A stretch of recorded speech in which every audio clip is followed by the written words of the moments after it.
பெருக செய்கிற பெரிய தெய்வம். அவர் நம்மளோடு கூட இருக்கிறவர். அவர் இதுவரைக்கும் உங்களை நடத்தி இருக்கிறார்லங்க, அவர் இனிமேலும் உங்களை நடத்துவார்.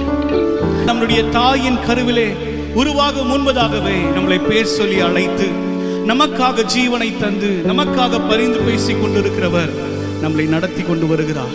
இனிமேலும் உங்களை நடத்துவார். எத்தனை பேர் நம்புறீங்க?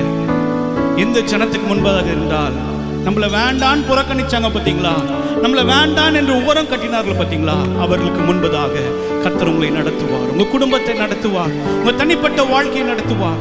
நீங்கள் தனிமையில இருந்து கஷ்டப்பட்டு கொண்டு இருக்கிறீர்களா, இன்று உங்களை நடத்த அவர் நல்லவராய் இருக்கிறார். இதுவரை நடத்தினீர்